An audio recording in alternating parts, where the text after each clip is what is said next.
Scanner PDF. Microbusiness in Western Jamaica. A third of the country has been devastated, and I don't see those programs. We see some things for residents through the roof program that has its own set of issues. But for the business community, I don't see it. When I hear about the NARA bill, which was tabled by the Prime Minister during his budget presentation, and then withdrawn on Tuesday, and a new bill tabled in its place, looking through it, it has no focus for micro, small, and medium-sized businesses. It has a lot in it for investors investing 15 million US or more.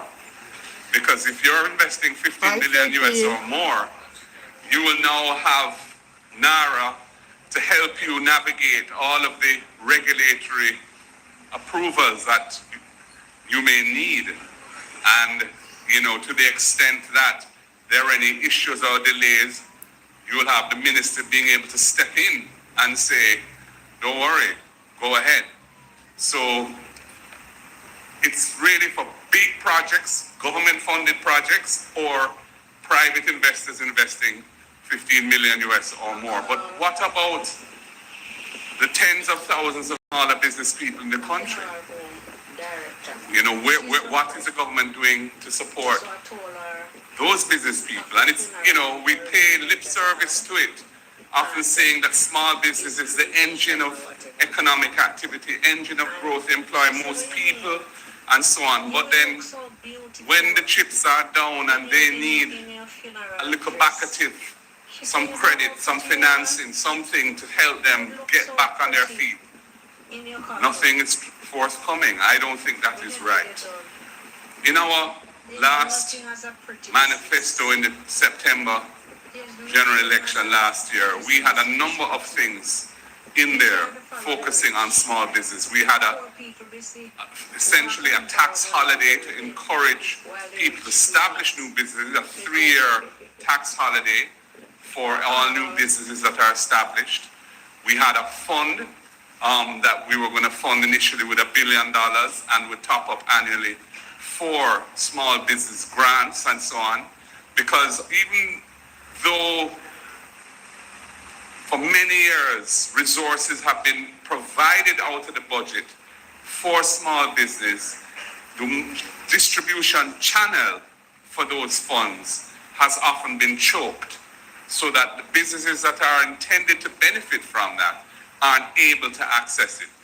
And I know Julian can give you more on this, but just to say that the requirements are often very detailed and extensive, and small businesses often can't answer those questions, can't provide those documents and so on. So they don't qualify, and the funds end up not being spent, which is really counterproductive, because everybody knows that the economy needs a vibrant small business sector, because it's small businesses that prove whether or not you're a good business person. And if you are, and you get the right support in the right environment, a small business can become a medium business, and one day can become a very large business, employing lots of people and generating high quality jobs. So we have to get behind small business people. Now, I heard about the Chamber's Labor Day project, and I'm on behalf of the People's National Party. We are committing, and I want to thank the treasurer. You're lucky we have a treasurer here this evening, Senator Keisha Anderson. We will be providing $100,000 of support to the Chamber for your Labor Day project. In terms of what Mr. Chaiba was suggesting, you know, that I speak to, in an environment like this where situation is stressed, people are trying to find their way back to where they were prior to October 28th, so they can get their lives back on track, get their business back on track. I think a sense of community, a sense of a cooperation amongst the business community is very important. There are benefits that can be derived from sharing information and even sharing resources in terms of how you buy certain inputs and so on, where you can negotiate for better prices if you're buying in larger volumes and so on. So I would suggest to the chamber that they should really encourage small business people to brainstorm together what areas that they can cooperate around, rather than thinking of maybe this is a competitor or whatever. The market is big, and the marketplace, can accommodate everyone. So navigating the space through sharing ideas and sharing resources, buying in bulk, buying together, these are the kind of arrangements that maybe will help people to, get back on their feet a little quicker. I was going to say to Mr. Chiber as well, since we have this big crowd here and you've asked everybody to join, how about a discount for the early birds? A little single practitioner, sole proprietor discount for the first year. Given that I know the chamber has its needs and so on, but just you could encourage the people to join. You could consider giving them a little thing after the 5,000. I'm sure it'd be well appreciated. How about that? Yes. But as I've said, I think we're going through difficult times, and they're only going to get harder, I'm afraid, because with the war in the Middle East and the government announcing yesterday, I think it was, that Petrojam is going to remove the cap that has been part of the pricing formula, where they have not adjusted the price each week by more than $4.50, regardless of what the actual price to them has been. But the cost of that in a rising market has cost them, well, the last number I had heard was $5 million US, and that was at mid-March, so it's more now. And Petrojam has been losing money in the last couple of years, so they're not in a financial position to absorb those losses. They're going to need a bailout from the government, which is not in the budget this year, to cover those losses. And they've essentially said they can't do that any longer, so they're going to have a new pricing formula which is going to pass through more of the cost to the ultimate consumer, whether it be a business or a private citizen, a motorist, or whatever it may be. So that is going to be a real challenge. And other countries have announced efforts by the government to cushion some of the blow on the people of those countries from this storm of higher prices that we're facing. And the whole world is facing it, because oil is such an essential ingredient in energy, in transportation, in manufacturing, in pharmaceuticals, in agricultural inputs like fertilizers.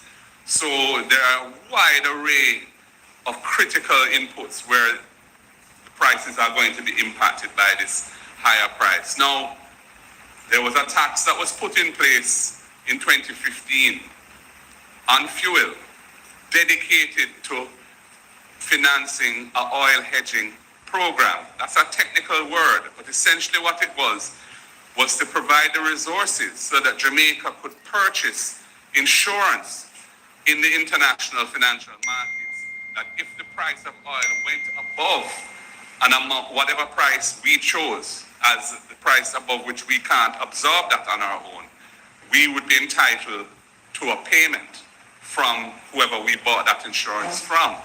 That was a way of protecting the country from shocks which result in the spike in the price of oil. After 2016, when the government changed, the new government did not think that was necessary. And so they abandoned the oil hedging program. And they no longer, I think Jamaica had done 4 hedging contracts up to that point. When those matured, they didn't renew them. But they kept the tax. So we are still paying that tax up to today though the purpose for which that tax was put in place is not being fulfilled. And of course, had we maintained it, we would have the benefit of it now when the price has gone up to $100 or whatever it is per barrel. But there's no protection for Jamaica now. We're going to absorb full brunt of the movement in prices. And you know, insurance is a funny thing, because when you pay a premium and the risk that you're buying the insurance for doesn't happen, people say, oh, you waste your money. But that's not the case. In fact, you won because that risk hasn't hit you. But had it hit you, having paid that premium, you would be able to make a claim. And so that's the nature of insurance. That it's protecting you from the downside of a risk. Because if that risk doesn't transpire, you're okay. You know, you're not going to feel a hit anyway. Yeah. But where the risk does transpire and you have no protection, then you're really feeling it. And that is what Jamaica is going into now. So I would say the government should really morally consider removing or substantially reducing that tax that was put in place to pay for an oil hedge, an insurance arrangement, which was abandoned by the government, so that the people of Jamaica didn't have the benefit of that arrangement at a time which we're in now, where the prices have moved so heavily against the consumer. It's kind of a clear, I would say, a clear candidate for passing some relief back to the people by reducing that tax or eliminating it. Yes, it's going to have a budgetary impact if you do that, but we're going through a period where that's unavoidable. And when we weather that storm, we can always restore ourselves through a vibrant economy. We will always be able to come out of that situation fiscally. But in the meantime, we have to ensure we survive. And so that would be a candidate, in my opinion, for giving back some relief to the people, because the moral justification is strong. That tax is only there to pay for insurance, and that insurance was not purchased with that tax. That tax was just gone into general revenues to pay increased salaries for those who got the big increases.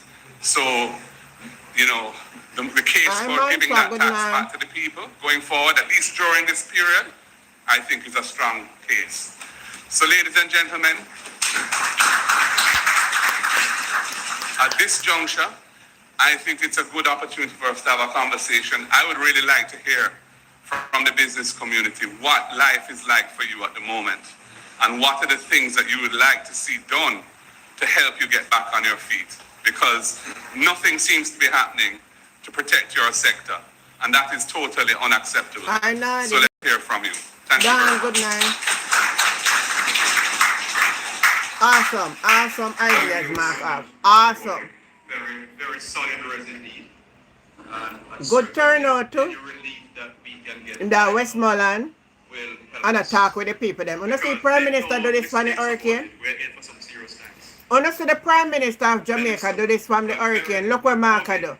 Beryl, Melissa, and no war and oil prices. Oil prices skyrocketing.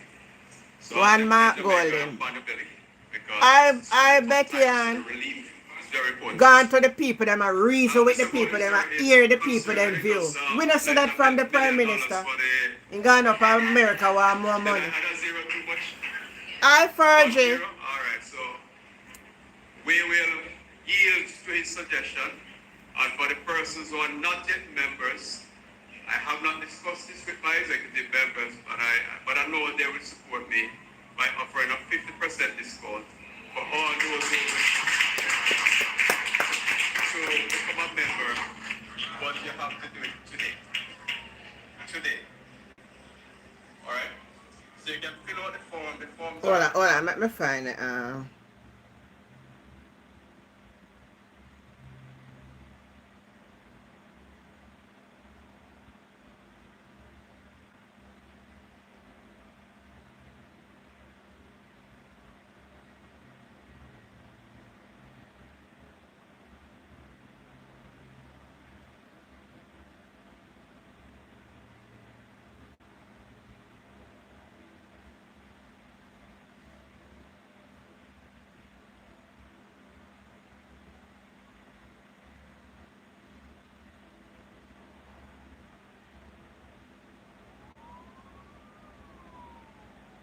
Anyway, we look back on that as time goes by.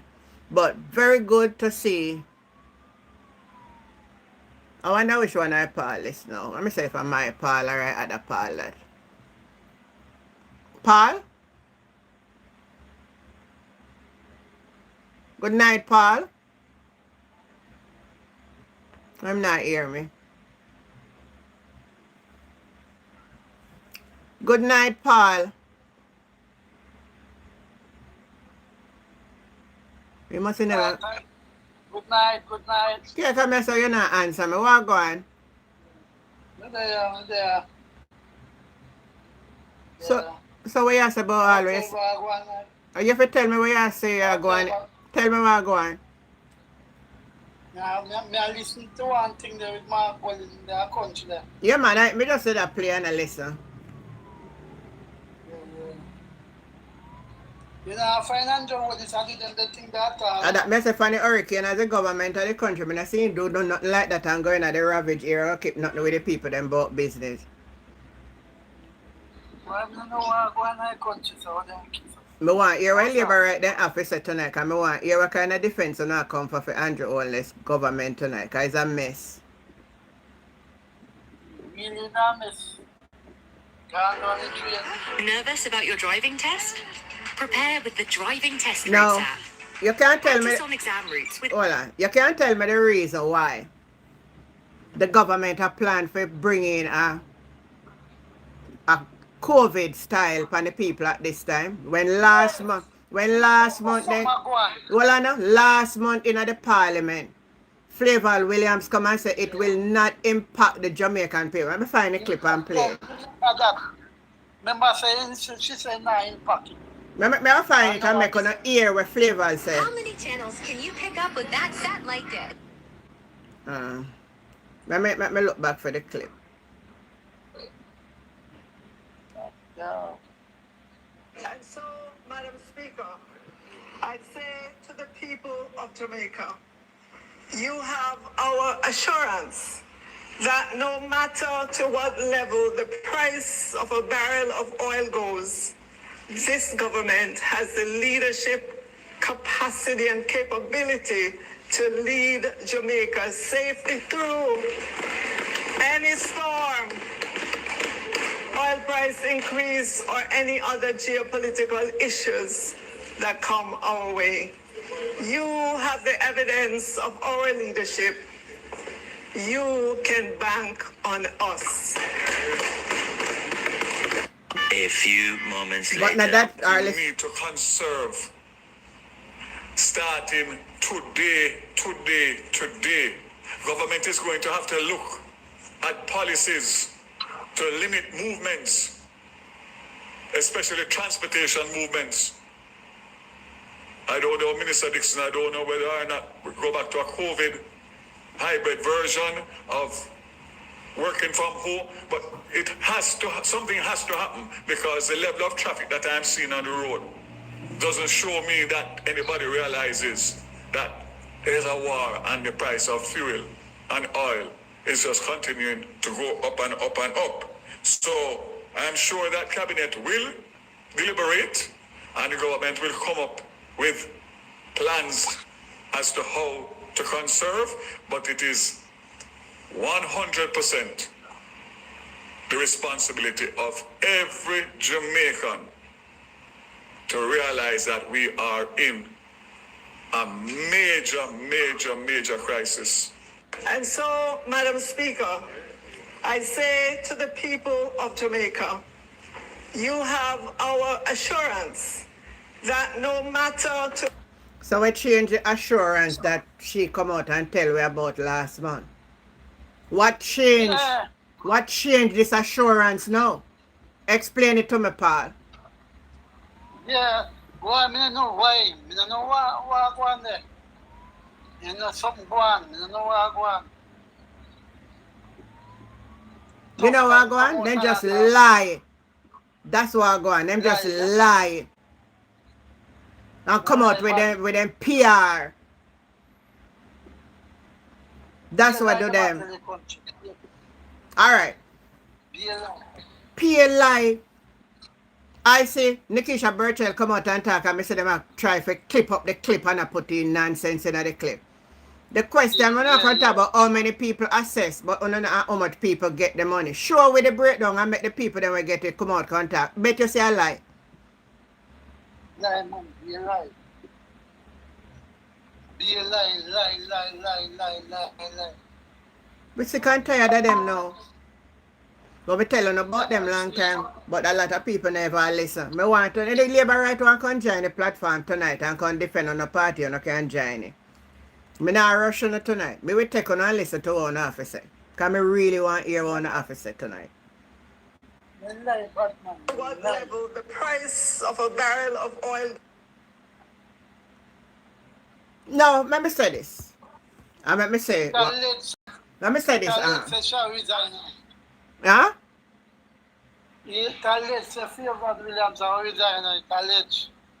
It's a let me hear the little talking on one platform say she going to resign or she resign. I wish one. Yeah. She resign, yes, she resign. But now she have found what she for resign because she lied to the Jamaican people. Because you know why? In all fairness, and this is not politics now, there is a war. And no care how we want to look at it, the gas price are going to go up all over the globe. We don't want that be political. But when she came out and tell Jamaica that we must trust her because we not going to feel no impact, the government have surplus and the government this and trust the government. And less than a month now we are going to hear different. She will resign. Flaval must resign. Christopher Tufton must resign. Andrew for resign. All of them for resign. All of them for resign. I take this thing for joke. Resign. All of them for resign. Me open the platform. Listen, good. Tonight the platform is open. I will take a Labour right hand tonight. Because I want to come here and tell me. She mislead Tiny. Mislead the Jamaican people big time. She shouldn't come out and say that. Because you can't see impending, what you call it now? War and geopolitics and what will happen globally. What you should have said, we will be watching the matter carefully.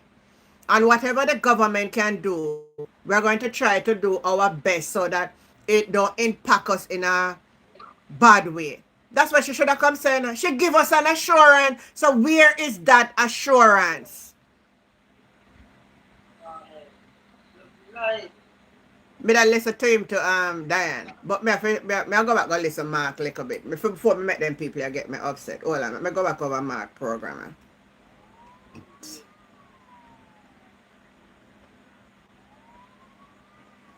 Continue to foster better relationship and partnership going forward. We ask that no, me not play tonight, man. They upset me too much of them. Our police officers. We also got an increased number to the division for last month. And so you'll be seeing, I know you have seen increased presence where policing presence is concerned in all of our area, especially our township, our main roads. And as was expressed earlier, the bad road condition, it is making our job much more difficult. The road is terrible. We had demonstration road is terrible in the Hartford area, and even though we had to work our hearts go out to the residents, we know how difficult it is for persons to go through on a day-to-day basis. But we urged that whilst you continue to ask for assistance, that you do it in an orderly and lawful way. We continue to ask ourselves, because even patrolling becomes more difficult for us when we are not able to traverse the roadway at a certain pace and to go certain places. So we too are urging for some fix or some work to be done in all the areas in Westmoreland. I thank you.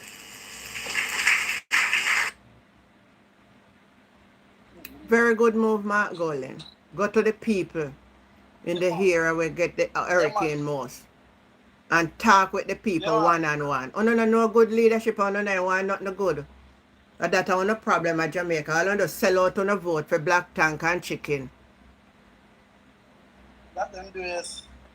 And not even KFC. Look how long that the KFC done rotten out in a long time. And that's the amount of sell on a vote for.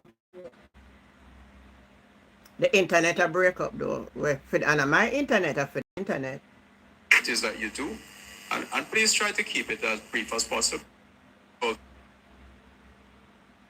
many questions from everybody are We want to hear some of the questions where the people them are going to This is going ask. to be the first hand to go up. All right? Yes? Go on, Mike. This one?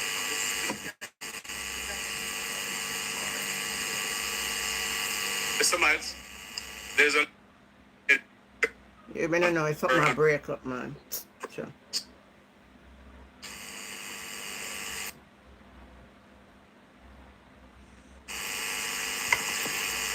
Good evening. My name is Dr. Stephanie Ardrey. I'm the CEO of Zeniverse Wellness Group. I'm a real estate developer and investor, and I'm from America. I escaped a year ago here to Jamaica. So thank you for introducing me to this hurricane. I've got a fan and some family here in the house. So Honorable Hilton and others know a little bit more about my interest. But my question specifically has to do with infrastructure. I've sort of been hiding here for the last 6 years since COVID. And what I noticed around the island are roads are being updated. And with that infrastructure, things like fiber optics and so on and so forth. And so the key factors for business growth include technology, access to financing, certainly access to energy. And so I'm just a little bit curious about how these things have been impacted in terms of further delays as a result of the hurricane, or kind of at a 50,000 foot view where that is and how we bring it down to this particular community, which is my first focus for personal investment. And I do have some solutions, so not just asking questions, but I just want to get a context for where there remain big gaps and opportunities for public-private partnerships. Thank you. So you may go ahead. Well, yes, well, just to say that the effect of the hurricane on the government's fiscal accounts was quite substantial. So there was a tax package which is coming into effect now to try and close that gap and so on. The government has said they have raised access to substantial resources for the recovery of the country over the next few years, totaling about 6.7 billion US, of which about 3.4 of that is really loans that they can access. 2.4 thereabouts, I think, is money they hope to attract from the private sector to be invested in projects that the multilateral partners of Jamaica, the IMF, the IDB, the World Bank would get behind in some way to encourage to happen. And then the rest of it is financing that Jamaica had in place through our disaster risk management response framework, the CAT bonds that paid $150 million that went to JPS, the CRIF insurance, which is the regional insurance. So the point is there are resources supposedly available. One would like to see and hear about major infrastructure restoration projects, because part of getting country back on its feet, building back better, must be addressing the kind of infrastructure investments that would be catalytic for more economic activity. And we've heard from the chamber just how debilitating it is to have roads in the conditions that we are experiencing around these parts. And it's not limited to Westmoreland alone. You know, these are issues right over. So one would hope that what is being considered is a major repair project that can kind of put the road network in a much more resilient state. And of course, there are also water issues as well. There's a Great River Water Project, and Ian, I'm sure, can tell you more about that.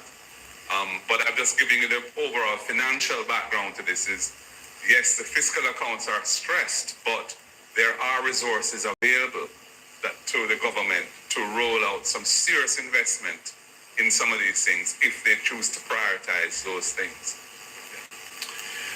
Thank you. Who was next? All right. Who is running the mic on this side? So what we can do to make it balanced, we can take one person from this side and one from the middle and one from the other side, and we come back. But her hand was up, so let's do her first, then we go to alternating for her. Then we go to the middle, and then we go to the other side. Go ahead, ma'am.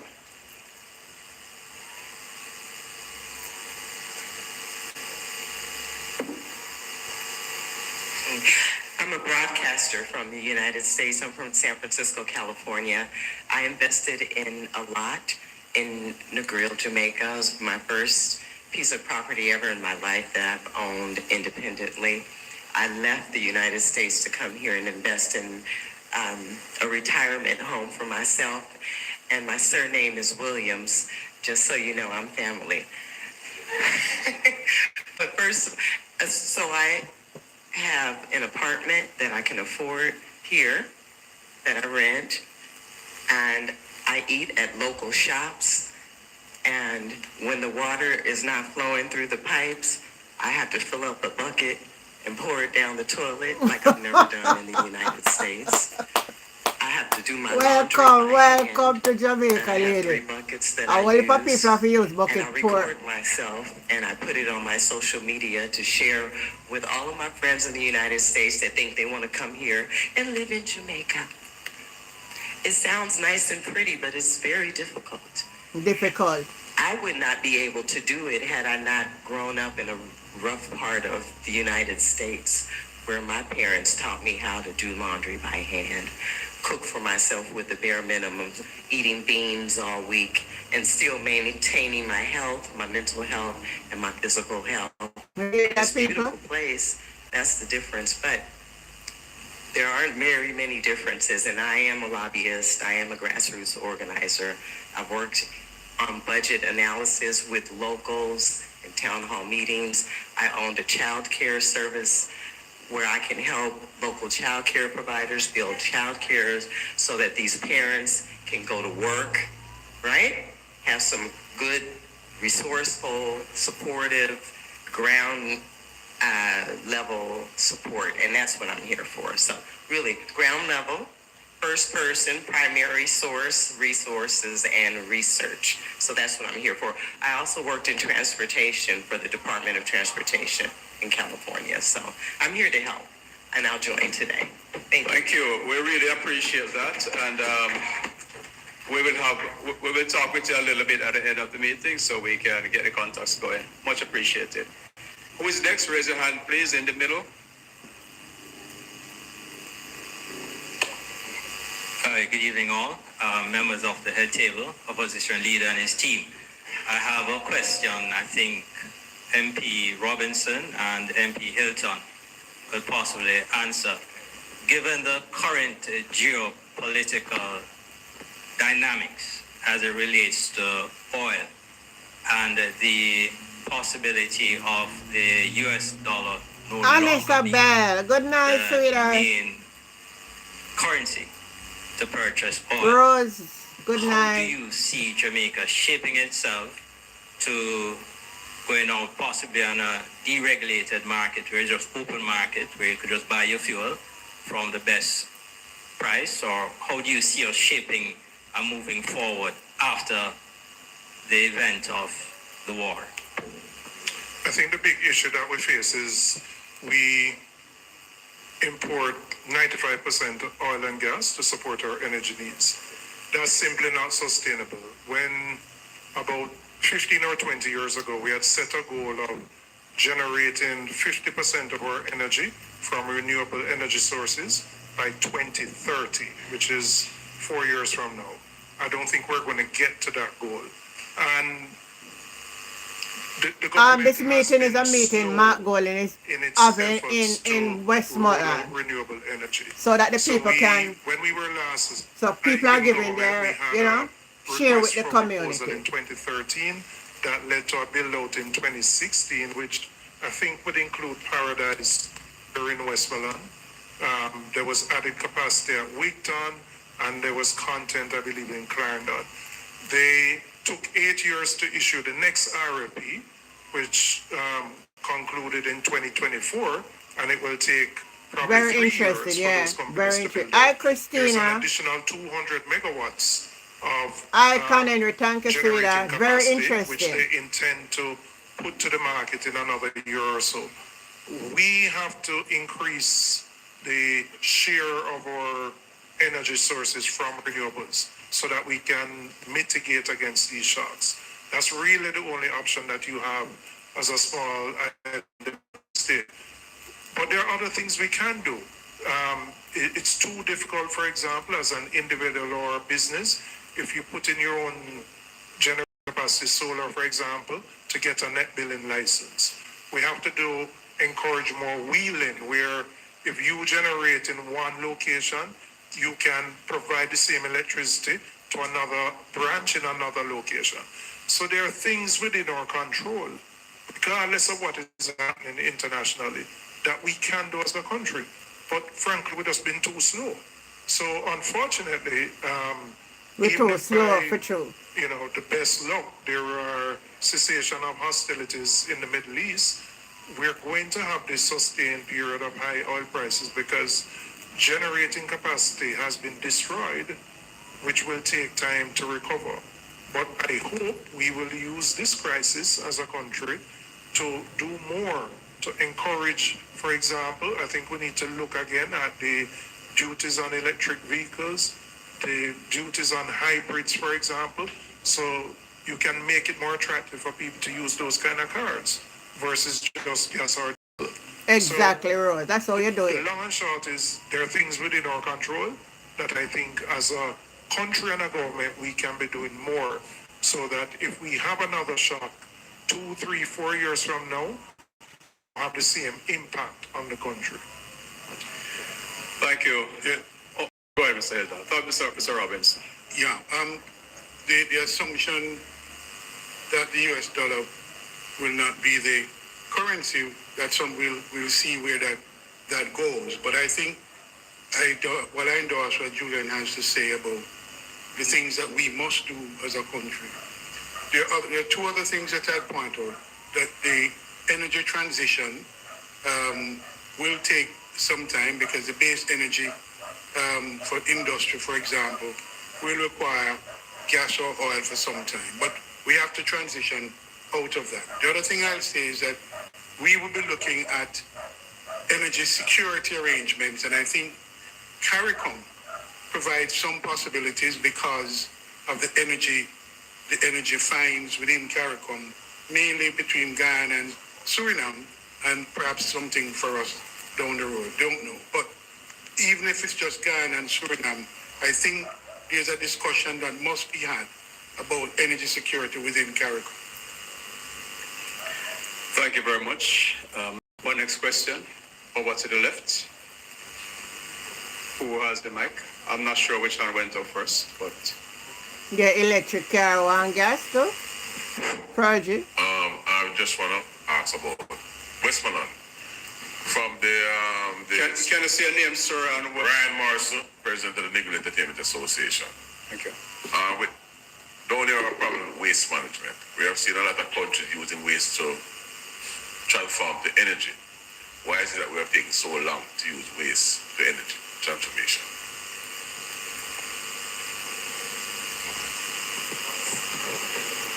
I mean, we were last in government, there was a task force set up to deal with the transformation of Riverton, actually. But quite frankly, we have not seen any tangible movement on it. In fact, I think they were going to relocate. You want to? So there was a proposal to look at the waste situation around Riverton, that being the largest dump. It really is not a not a landfill, it's a dump. And a task force was put in place. The work of that task force, the last meeting I had with them was about a year ago, and that task force continued, but not at the pace that I think is warranted and necessary. And we still haven't gotten to a stage where Oh, me get what you mean now, Fred. a Yeah, concrete proposal being put. So we're still awaiting that. But waste to energy should be a part of that mix of transition measures that we take. I think that it needs to be looked at as being a special case because it provides energy, but it also deals with your waste problem. You know, and it's unique in that respect. And Jamaica has a real solid waste disposal problem. I mean, I represent a constituency in Kingston, and you know, I was discussing with my councillors yesterday. We have bulky waste now problems, all kind of things people put out on the road, people doing construction and leave refuse on the road, etc. So even though our domestic waste, we're managing fairly well in my constituency. I have a program that I deal with that, but the bulky waste is a big problem.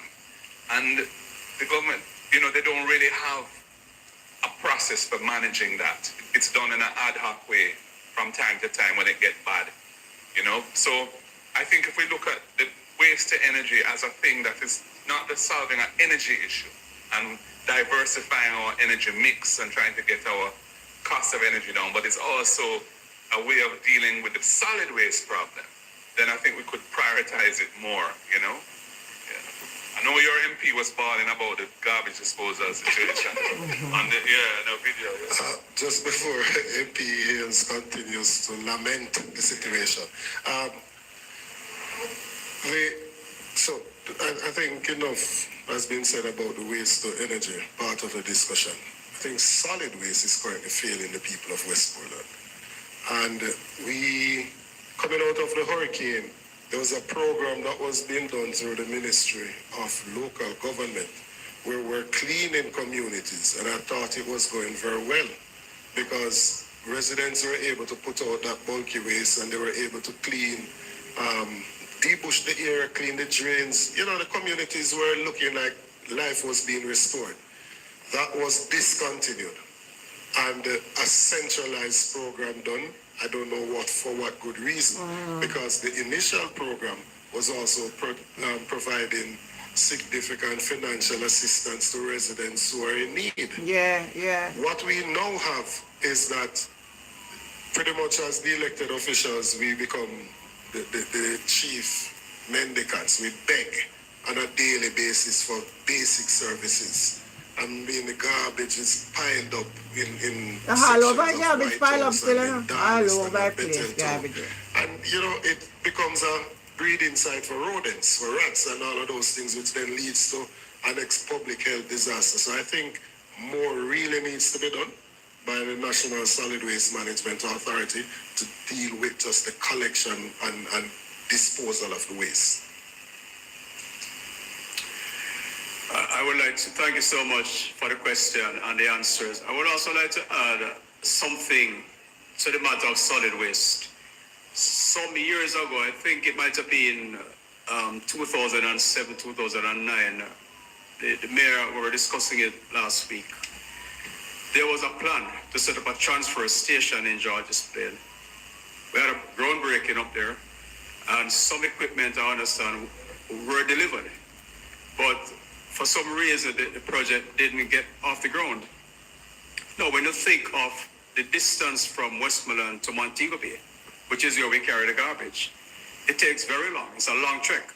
But considering the road conditions, when a truck leaves Westmoreland and manages to reach Montego Bay, that's probably one trip for the day. So even if we increase the number of trucks, it's still going to be a difficult task. What we need to do, and MPs Campbell and Vaz and Hills, it's a matter that the chamber would love to discuss with you. How can we revisit that and get it going? Because it would ease the burden. Oh, no need that and the dumping handling and of the everything at the parish. garbage. Every George's parish Bay is should have just one right up dump. there, and the land, everything is Every there. parish should have a dump. We put I them had a meeting garbage. with the NSWMA in terms of the transfer station So that we left from in George's Saint, Plain. They have from advised Westmoreland that for within go the dump next it 5 at weeks, St. James. the transfer station in George's Plain will be You know how much what I drive running in due that? to the fact that we transport garbage from Westmoreland all the way into St. James, and the trucks Madness. can only make 2 trips per day. Madness, So they right? have assured me that a lot of time. Well, yeah, they have assured me that within the next, I think we are now down to 3 weeks remaining for the transfer station in George's Plain to be open. That is good news. Thank you for that. Madness, them, man.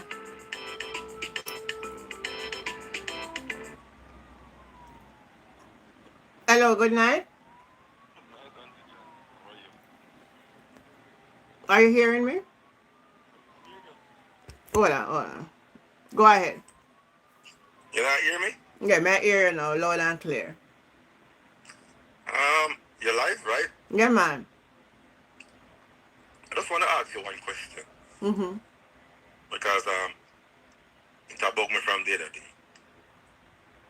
I heard Alva use a word, said maybe they go back to the days of the pandemic Yeah. because there's too many cars on the street. Can you elaborate on that for me? Because I tried to figure out what is Well, trying to I'll tell you like, something. That was our biggest talking to them. My son and I, my friend and I, everybody and I went down to a friend yard and had the same conversation everybody in Jamaica talk about right now. What kind of madness is that man talking about? That's what Labour writer said, that's what PMP said. So I don't like say uncle we want to talk. Everybody I get vexed and upset. So the gas, the oil, is a pandemic, man? No, because of the pandemic. And I'm saying, if you say there's going to be a shortage for the gas, I could understand. But the price? Listen, man, you know what the shortage is going to be on the gas? It's been known and it's a talk about. Petrojam is broke. Petrojam cannot find the money to buy the gas. Now when me understand, because Mark Golding come out and make it straight to the government. Petrojam is broke, man. Petrojam is broke. Them use the money around election. Them broke. Petrojam is broke. Them broke for true. Listen to me. I'm going to say this on your platform tonight.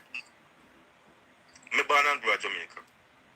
In my 50s, PMP and JLP will never see a government like this and everybody sit down. I don't know what's the problem. I don't know if it's a spill over Jamaican people. I don't know if we lost our sin. I don't know if we lost our dignity. I don't know if we lost our pride. I don't know if we lost our fight. Anyway, when the world people are talking about Jamaica and we're vibrant and we stand up for what is right. What's going on in Jamaica? It look like them put a spell. Hold on. It look like them put a spell on the people them for real. Me know catch me though. There's a spell on the people, ma'am. There's a spell on the people in Jamaica. Because so many things cannot. Can you imagine? This government have more corruption more than everybody else. Every other else government in history of Jamaica. This one administration. That's true, man. It is bad. Up at UWI, security guard that collect money. Yeah, security guard that collect money for hospital.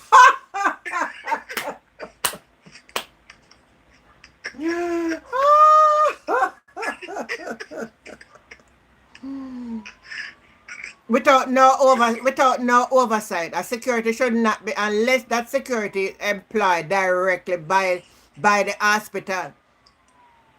Can I ask you a question, man? This new CEO, sir, go on home. Please, stop embarrassing yourself. You don't know what's going on there, boss. But let me reasonable CEO though. evaluate. I don't believe this new CEO should be the one answering the questions, Lord. No, it is wrong. He should not be the one who answers questions. Where is the CEO example? Someone's gonna make him come to the parliament. Yeah, him for come answer a question, but then push the new one, you know, if you turn him in an idiot. So I don't think it is fair to be asking this new one all the question. No. Yeah. No, man, it's not fair. And if it was my father, I would have called him and said, sir, daddy, walk away. But if the whole of them know we're going in a cover, them a cover for the whole of them, you know. All the new one, you know, we're going, because I'm not new to them, you know. The whole of them know. But they for call the other one back. In taxes. They owe $40 billion in taxes. Okay. It's a favor. It's the country is running on an autopilot. There's no government. No government not there. There's no government, ma'am. It's a free for all. Andrew Wallace has lost the cabinet. He lost everything. He can't talk to no one. People came out almost a month ago and said, we're okay over here. We have enough resources. We have enough money in the strike now, the war now going to affect us. Jesus Christ. Me never say, I mean, no, you know, if I just said it the night, I came on this platform and I said, you know what she's saying is wrong. You know, my own common sense, I know it was wrong. Because you could have said something like this is happening. And you are going to talk with such a surety. And you don't know what will take place. You have to be optimistic about the situation. It's a blueprint of them. Mama and I had the same thing, mom. It's a blueprint. That's all they operate. I believe, to be honest, when I look over the JLP party, I'm going to be honest. I can't see a bright sparks over there, man. I cannot see a bright sparks. I mean, I see no need. I don't know who to call, but I don't see no sparks over there either. There's none. And I'm not being biased, and I'm not political. It's sad. Who can we say can run the country over there? Who? Me not say none. Because Well, then give them a manifesto with everything to include the Jamaican people. And the day of election, they make the money, the 5,000 and the 10,000. I want to tell you something, you know. I'm going to tell you the honest truth. You see, all what them do is not where the PNP lose the election. We lose the election by the corruption in the polling station. Look at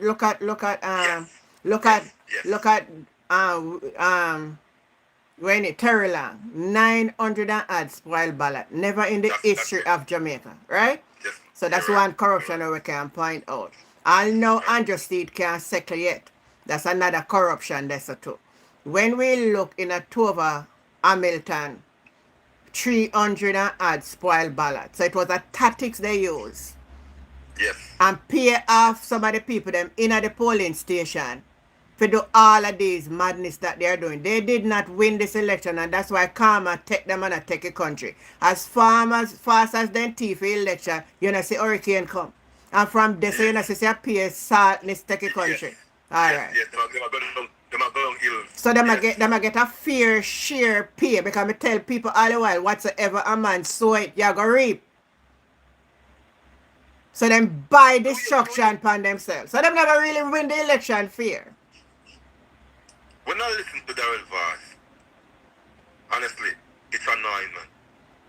I cannot be that man is a minister. And you know, saying wife come out and type on the Mark Golding statement about Mark Golding a Cruff. I mean, I say, she live with the Cruff and I sleep with the Cruff. Yeah, yes. That's the real Cruff. That's the real Cruff, where she not understand. Say, in my Cruff, in husband. Yes. It's sad, my brother. It's sad, bad. Full time. Yeah, man. Full time. Jamaican people. What the nanny people them there? What the Paul Bogle? What would they? Them are gonna rise up. Hold on. The pressure are gonna reach us. Them are gonna rise up still. And remember me tell you tonight. Wait. Because I heard you play a clip with the JLP. The JLP start up, man. Said it's bad. The JLP start up. That's what I tell you. Say, don't worry, man. Right now, people them are plan for them to lock down the country again. You know. What you joke? It's sad. It's sad. They have no clue to. They not have no clue, man. I say the PSOJ put out something the government need to come with the way in which them attack our people who invest their money and need to know how this thing I got working. So, but just I see this country I go down the hill, brother. I down the hill, me see. And they said, tell the honest truth. Who over there have no brightness can say, what, you know what, let us come together. And them, everybody are Grabbing. If them find oil, you must ask the Prime Minister not to resign. The Rivers, you don't have enough already, the Rivers. You don't take enough already, man. Hey? 1.5 billion for all bus. I can't wait for that report come out. I cannot because the Rivers supposed to go to prison. We are talking about all bus. I know the other rest of bus then reach here. No? Me not hear nothing about the other rest of bus then reach here. Jesus Christ, God.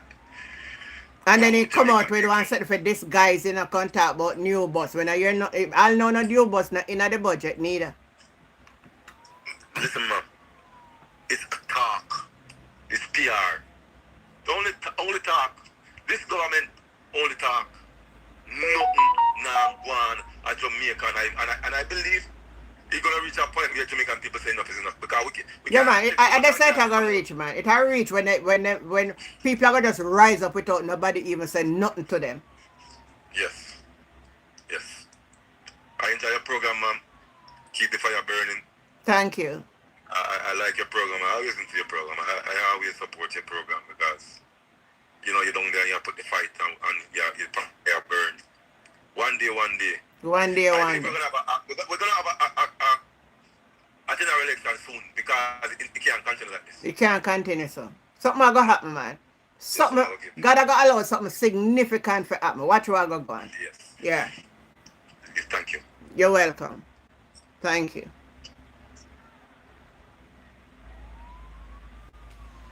Oh Lord Jesus. What a mess. Let me get back to over women there.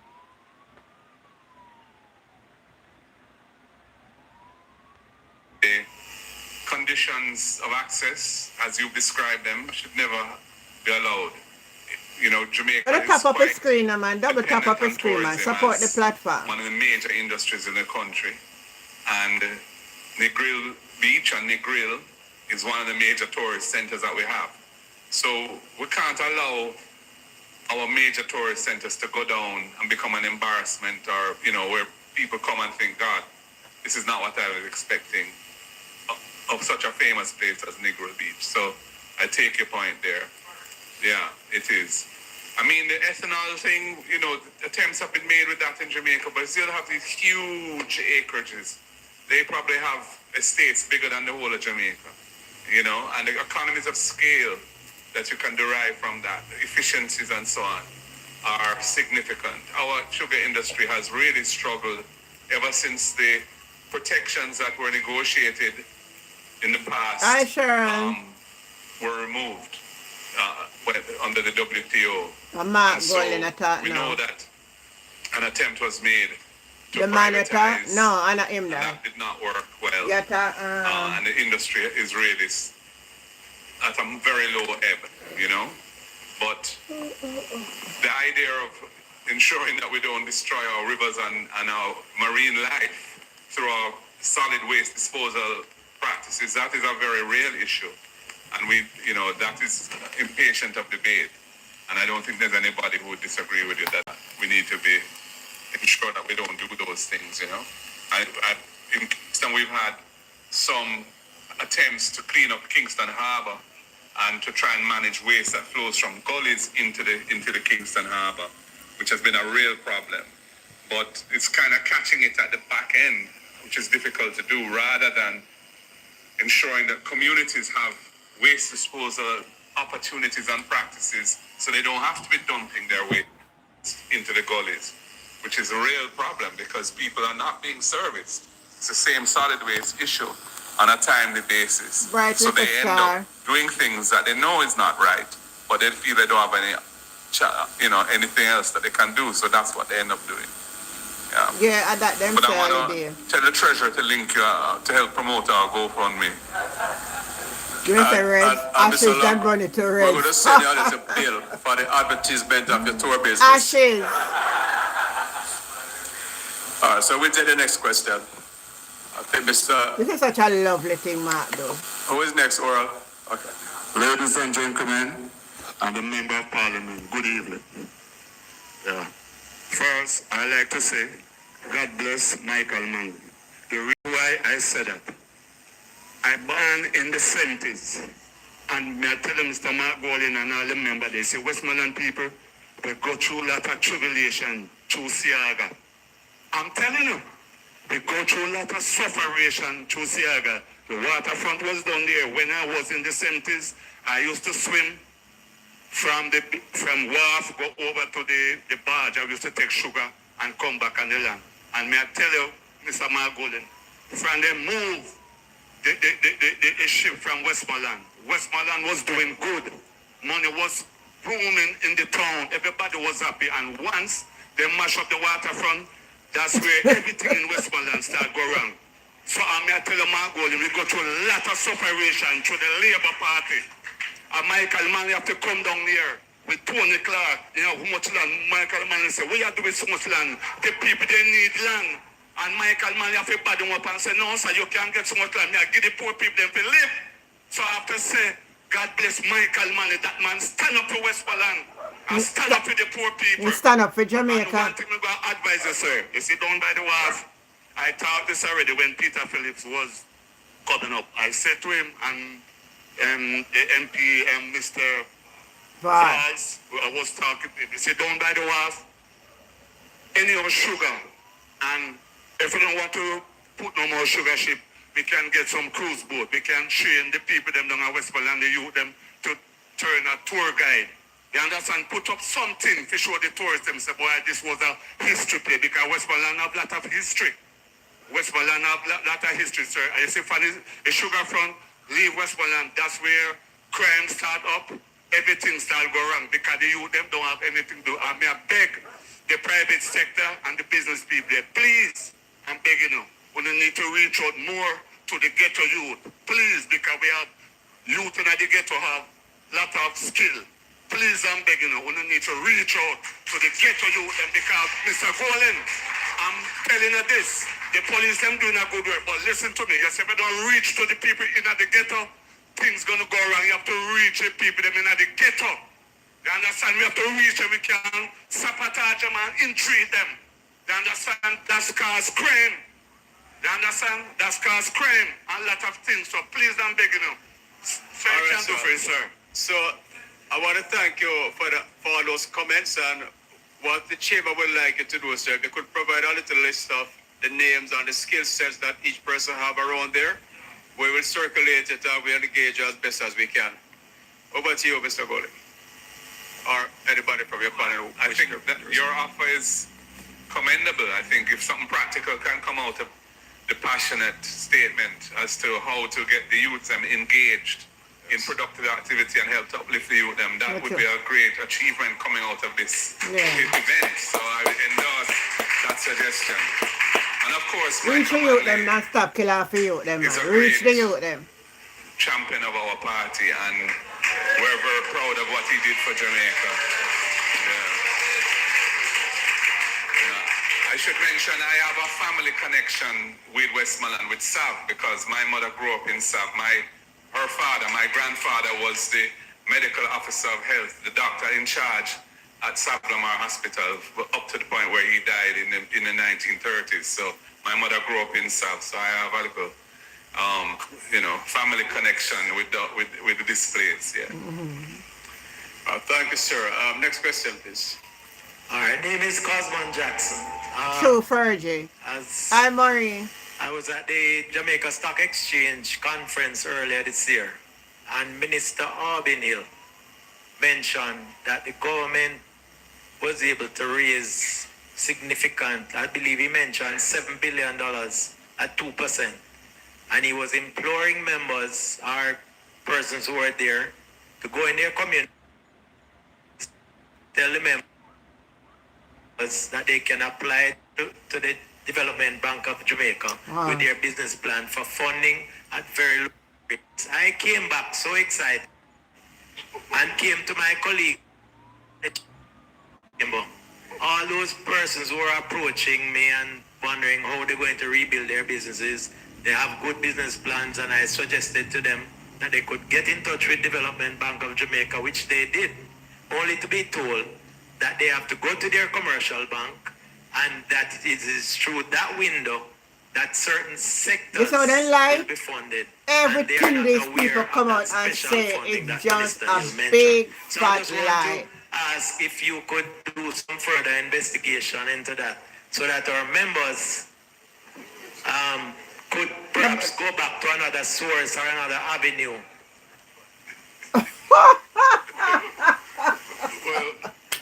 and that sounds like a stand-side business. A stand-side business.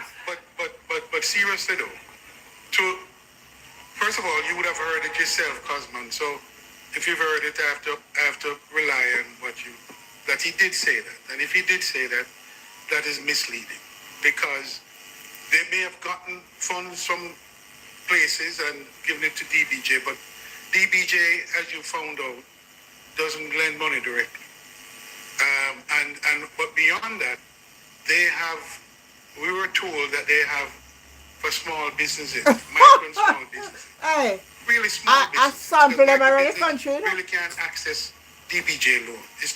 It's too onerous, because you have to fill out first a 63-page document. And by the time you fill out, if you can fill it out, and you get the money, then you realize that the terms of the loans and conditions of the loan is not appropriate for the business. So a lot more needs to be done in that regard. We've been struggling with this concept of a development bank and how it operates in this context. And I believe that it should be very clear that it's pointless in getting this money and the people can't access it on terms and conditions that will impact their business favorably. And I think the frustration is there, and that's the reality for a lot of the small businesses. And just to add some light to what it was being offered through the Development Bank of Jamaica, it's actually 10 billion that they have to off-lend to the commercial banks to lend to borrowers. The rate is 8%. The challenge, though, for micro and small businesses is that there's a lot you have to do to qualify. Some things include a business plan where whatever you're doing, you have to be able to explain how it's going to continue to generate money and how it's going to be able to earn revenue so you can pay back a loan. You have to show your financials. So for small shopkeepers, that might be the total cash you have in and what you have going out. But to get those things done, you need guidance. And so when President Chaibar says in joining the Chamber of Commerce, what it adds for you is that you have strength in numbers, and you may have people in the chamber who can actually help, or you can buy the services as a group. So you could come together and go to one accountant and say 10 people are going to come, charge them this smaller rates, because the truth is, to the financial statements are upwards of $200,000. Yeah, we get what you mean. A small business owner a little shop owner can go in and get them a loan. invest in their business. I know you would say to me, no, 200,000, I could buy a lot of things to buy and sell back, right? Right. So the truth is that you can, through community, I heard President Chaibar say, mentoring each other. If you come together, you can do something to help you qualify for those loans, and then it's actually your commercial bank that you have to go to. So we need to spend some more time, if we're serious as a country about small businesses, and invest in the things that small businesses need to be able to move forward. And I'm sure you agree with me, right? Yes. Thank you, Senator. And I would like to pause to also acknowledge the presence of... You want little shop around, you know, get them the loan. But them not tell the people this thing. I tell you, they know Jamaica people, some of them are smart, so they just come out with anything. And Senator Anderson, to follow up on your point, so JBDC, Jamaica Business Development Committee, there's a branch here at Dunbar's River. So what we will do as a chamber is invite them here, because they will assist with business plan, registration of business, etc. And a lot of their services they will do for free. And I think there's a fee for some parts of it. So we will invite them here for you to provide you with that kind of support. Also, getting a loan is not just a straightforward thing. If you don't have certain records and so forth, you're not going to get it. So what we have planned for you for the next chamber meeting, and I just announced it here, which is May 13th, we have someone coming in who will be going through a checklist with you of all the things you need to know, and need to do, and need to have if you're going to apply for a loan and if you're going to be successful. So make sure you don't miss the next chamber meeting. All right, next question. There was a gentleman behind him, I think Mr. Noble. Okay, all right, go ahead. Yes, good evening. Let me welcome all of the head table. My questions are similar along the line with Sir Jackson and D. Anglin, owner and operator of Deal Westmore Hardware in Darliston. That's in Eastern Westmont. My member of parliament is Dr. Campbell. Yes, but this has been a long time issue where small businesses have a problem to get loans, and the requirements, you will never be able to fulfill them. So what we really need, we need a system in place, whether through some proper monitoring, some guidance, where you can lend the person the funds so that they can get to take the business to the next level. Because that has, over the years, has always discouraged a lot of people. They give up because they don't have the wherewithal to get the loan. And it's very discouraging, it's heart-rending, and we have always heard that the small business are the backbone of the society. They're the one that goes in the nooks and crannies of the areas. Something needs to be put in place, better organization for them. That's true. So we can be able to access these loans, that we can take our business to the next level. That is what we really want. Thank you. And I mean, there's international experience around micro-lending, you know, where the Grameen Bank experience in Bangladesh and many other countries. So why they couldn't make them like all the assets? Where you design the financing, so they have a land and you hold it title to sue the people and lend them the money. So you don't push the requirements. Because nobody now go and lose their land. To the contrary, you make it very accessible. You know, I mean, in my own constituency, where I have some arrangements where I get funding to support small business, I do grants. I don't make loans. You know, I listen to what they want to do with it, and if it makes sense, they get a grant. You know, because I can't bother trying to administer a loan program. You know, I just want to see the people get their businesses going and the constituency better. So I'm just suggesting that our whole approach to financing small business in the country, and I'm talking small, you know, I'm talking about really relatively small, micro to small, it is flawed. You know, we have not yet come to the level where the people are and meet them where they are and deal with them in a way that they can understand, they can access it, they can benefit from it. And until we do that, our economy will never perform the way we want it to perform. That's true. Thank you. It is a fact that, and I said it at the start, the small and micro enterprises are really the foundation for all businesses. Everything comes right back to them. And so when we get them going, we get an economy to improve. And with that said, this discussion will end at 8:30. So I implore you, if you have questions, keep them brief for me. Please, just get straight to the point. And I really want to hear from some of the persons from those sectors, small and micro.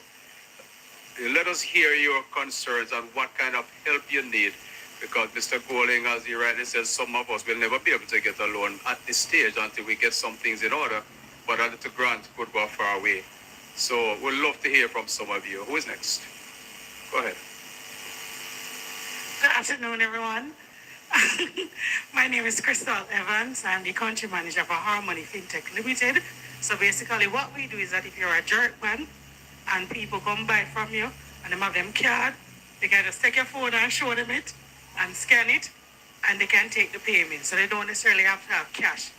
Market vendors, same thing. That is what we do. So my concern, I have a little call, is the integration of technology into our economy, especially Westmoreland commerce and industry. My other concern is young people. We don't have no plan for young people. We don't have no ecosystem to develop geniuses. And when that don't happen, then they become rogue. most of the community maladies and the social issues that we have is because we allow our brightest people to just right that. So I haven't heard anything for the youths. We have a youth ministry, I don't hear nothing. We have a technology ministry, I don't hear nothing either. It's all performative. You know, a lot of speeches and discourses. One of my friends like to say, you know, the white man have AI, the Chinese have productions, the Arab have oil, and all we have is a whole lot of conversations. We're always having that. We're not executing. All right, for some of you people who, you know, we like to say, oh, we're going to do this. Hush, honey. We're going to do this. We're going to do that. What's your part in all of that? Because we can't just wait on to make it happen. It has to be like a group effort if we're going to move fast. So I just want to know about the integration of technology into our economy and the plans for the young people. Right? Ms. Ferguson, I heard you spoke about the crime. It's deeper than that, as we all know. All right? Thank you. Well, thank you. Our campaign manifesto had two specific funds. We had a strategy that we want to create pockets of capital that would be accessible in areas which are traditionally deprived of capital, and that could really help people don't know want that economic marketing. actors in those pockets to move forward in a serious way. And the young people was one. So we had a fund for youth business entrepreneurs, $1 billion replenished annually, that would provide financing for any young people who wanted to get going in business. And we would try and design the requirements so that they would be able to get those funds out the door and deploy it in the economy as quickly as possible. That was one. And we had another one relating to the entertainment sector specifically, which young people are the main practitioners in. So they would also be able to, and that was considered broadly, music, drama, art, cooking, you know, whatever it is, cultural and creative. People don't know want nothing good. So that They was don't our want vision, nothing good. The to people really don't never provide want nothing good. finance at that area to support that ecosystem. And then those ministries could provide other inputs, training, and, you know, assistance in handling, navigating the economic space and the regulatory requirements where they are and so on. They don't want no good purging. We want to solve in that way. In terms of tech, I'm going to let someone else speak to that. But essentially, I agree with you. We've had some problems with tech because, for example, the mobile wallet system has not really worked. In Jamaica, NCB made a big foray with Link. It hasn't really happened. Jamdex, which is a central bank digital currency, hasn't really happened either. I think I got $1,000 or $2,000 worth of Jamdex a couple of years ago. Nigel Clark made a big deal of it in his budget, paying his barber. I don't know if his barber ever got paid, or if he did, if he's been able to do anything with the money. You know, it has all stalled. So we really need to look at how we deal with the digitization of the economy, because there are other countries which have been liberated by that. I mean, India, for example, they have this system called ADR or something like that, which has enabled them to deliver benefits to the, and you know how big India is. It's the most populated country in the world now. It's bigger than China. And they have been able to deliver into villages all over India, government benefits, state benefits through the ADR system, which is entirely digital. In India, you can pay for anything from your phone. Even from a market vendor, you want to buy a melon, you can pay for it through ADR. And they all have bank accounts facilitated by this. So you have to have a vision for making technology accessible at the grassroots level, and then build from there. That's what, I'm not a techie, but that's how I see it being. Unless you do that, it doesn't really have the impact that you desire.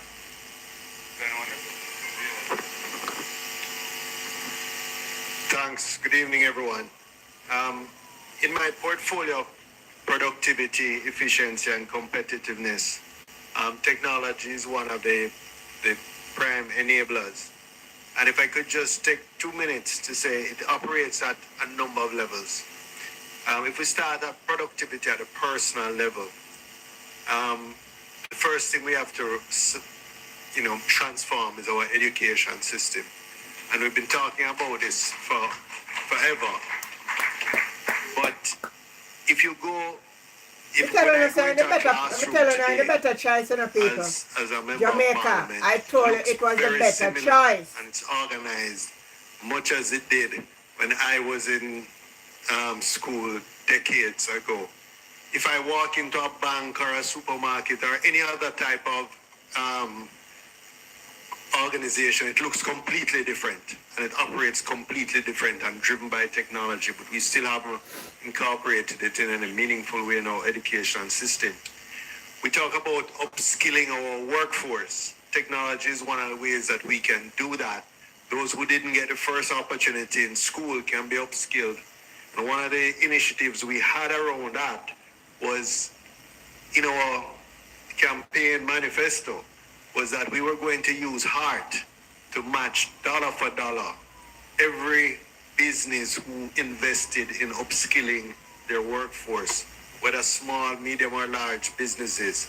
We would have matched their investment in their workforce to improve their productivity. So that's at a personal level. At a business level,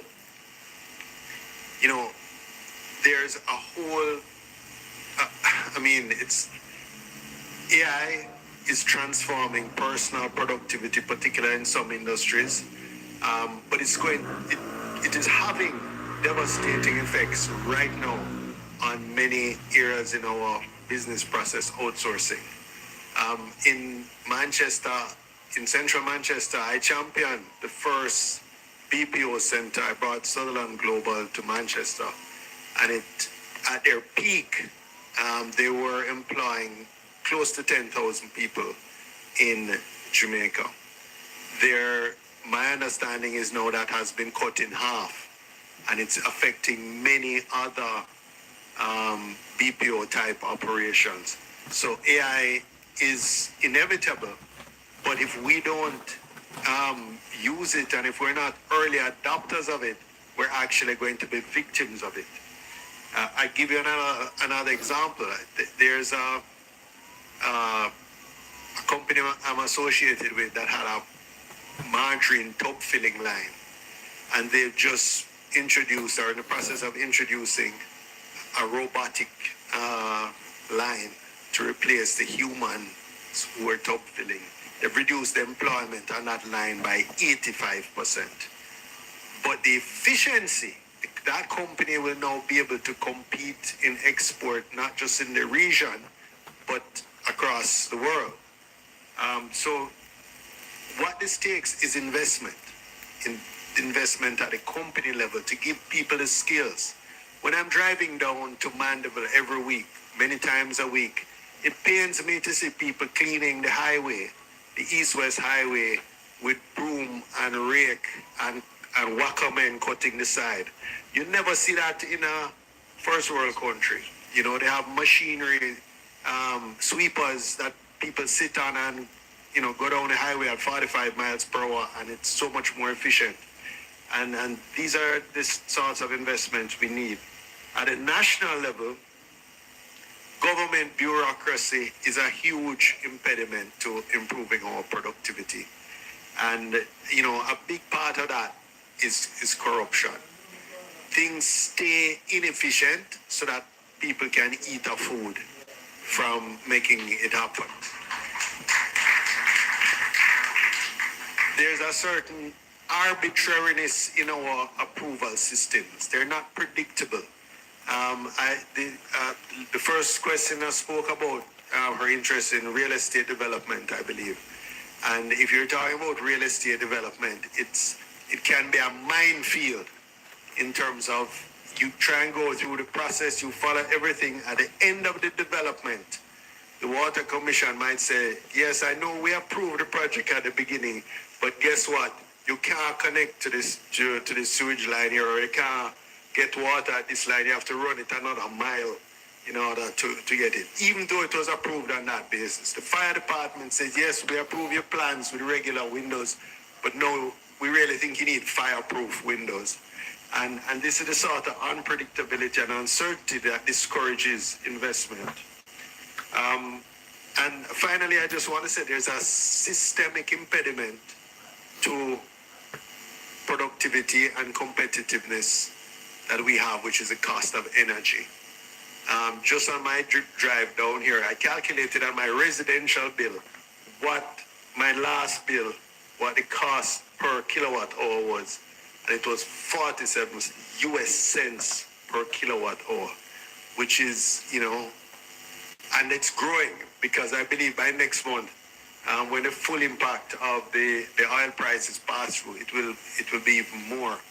There's very few manufacturing or energy intensive businesses that can survive. Farmers who have to pump water. Imagine what this will have due to your irrigation costs. We know fertilizer costs are exploding already. So until we succeed in bringing this cost down, we're really not going to move forward in a energy intensive type industry.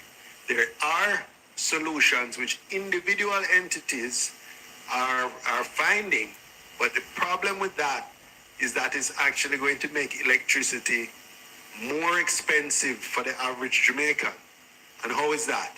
Because the best paying residential customers are putting in solar systems, which today at these prices will pay back for themselves in 3 or 4 years.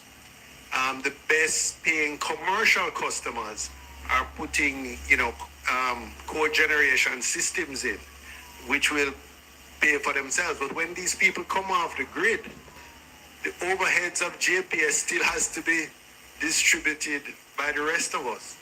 And therefore, the cost per kilowatt hour will keep going up. And that's, a serious impediment. And unless we have some transformational thinking, some really innovative, creative, radical thinking to bring down that cost in the shortest possible time. And that brain power does not exist at the Ministry of Energy right now, at the policy level. Them not have them the brain. They not them the brain. Good evening. Roger Island. Gentlemen, MPs at the head table, good evening. Good evening all. I won't ask you a question where you can't do anything about. I'm going to ask you the question that you can do something about.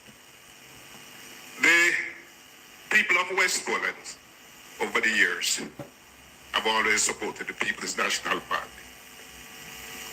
Whichever way you look at it, the majority of the time, the people of West Poland support the People's National Party. I don't have a problem with the Prime Minister not paying us a lot of attention. That's the norm. What I have a problem with is when the PMP is in power, West Poland, who is always loyal, don't seem to be benefiting from the PMP in power. Typical example. There must be one labor right for coming for contract now. Maxine Highway. Roger Clark went to Kingston, cried a lot of time for it. It was done under the JLP. We thought to die this time. It was done under the JLP. The biggest police station being built anywhere in Jamaica is being done under the JLP in the parish of Westmoreland. Point out to me and the PMP supporters in here, what are the tangible development that has taken place by the PMP in central Westmoreland? That is what we'd like to see. Remember, we had the last election where PMP stay home. They might. I'm not telling them to do it again. We have seen where every constituency in central Westmoreland went to the JLP in the election before the last. It may happen again. And until the PMP, when they are in power, pay attention to the people of Westmoreland by tangible development, we're going to see this flip-flop. We have always been loyal, Mr. Opposition Minister. Go fire, but we yeah. have not Are you seen next time come there for contract now? where our loyalty is paid off. Thank you, Roger. We know. Hello, Mr. Bowling. Yeah. A Perhaps your JLP, memory needs man. a little jogging. You know? First of all, the whole development of the grill was a vision of Norman Washington Manley. So it starts from back then, coming through, and I let others, I'm going to start to my right and move across. The Darlington water supply scheme was one of the most expensive schemes in Jamaica, done under the PNP to bring water to Darlington. And the Macfield to Ferris, that was conceived, planned in the People's National Party and funded and was implemented by the JLP, which is how government operates. You start something, and because of the lapse in time and the bureaucracy, it gets implemented in another period. Yeah.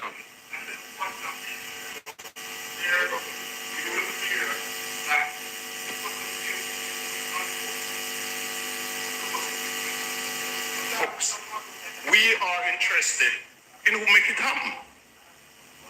Right? Okay, Mr. Next question. You can ponder over that one, Mr. Opposition Leader. And when you go in office, because you will go in office, you know, don't worry about it. All of you gentlemen that are sitting at the head table will get the next chance that you'll be in office. Opposition on finance. What are the taxes that the government earn on solar system, whether it be panel, battery, inverter? Yeah, just to say though, I think I'm going to hand it to Julian so he can respond to your question about taxes on solar. But to say that you're not interested in how a project originates, you're only interested in who executes, is a bit short-sighted.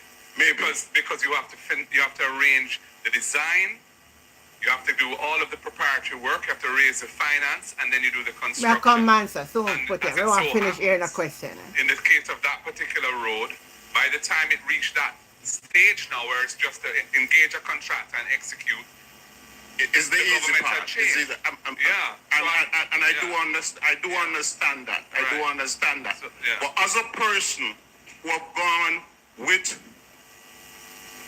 Member of Parliament Roger Clark into Kingston, who shed a lot of tears for that road to see it being implemented under a JLP administration, is a very heartbroken one. I understand, Roger. Take away my we feel it too when we do the work, but the nature of politics, if you lose, somebody else is going to implement. Many of the things being done by the current government were conceived by us. Highway 2000 named after Siaga was our idea. But not just, he opposed it. So Roger, I hear you, but don't discount the work that would have been done to conceive of these ideas. And we are working hard to ensure that we implement. So we are in a position where we can implement. In terms of your question, my understanding is that taxes are not applied for solar panels or for the batteries. For the inverter, the taxes on the inverter, would the PNP government remove all government taxes from solar panel, from inverter, and from battery, that the people can build their own alternative energy? Maybe inverters. Government, you forgot. I recently put in one, and I don't recall there being taxes on the batteries or from the panels. Okay. I would have to check the inverters. I don't think so. That there are taxes on that. I don't think so. One last question. Okay. The Cuban doctors has been removed. Yes. We understand the whole politics. We understand the whole American thing and all of that. Now we can't fight America. What I want you to ask the government, what is the replacement for the people of Westmoreland, Sablamar Hospital, for the Cuban doctors? Because there is a void, and we are all going to suffer down here if they're not there. So we want the government, you wanted to ask the government, what is the alternative? We have, and they have no alternative. And they no answer? No, they have no alternative. Okay, let's just be frank. They have put no plans in place. The reality is that the Cuban doctors work in remote areas where many Jamaicans don't want to work. They are in specialist areas where we don't have the expertise. There is no plan. No plan. No plan. They're talking about going to this country and that country to try and source. But who knows what that will bring. You know, until those arrangements were concretized and in place, how could you send home doctors that are providing vital services that people need? You're just creating a gap that's going to cost people's lives. And I don't think that should have happened.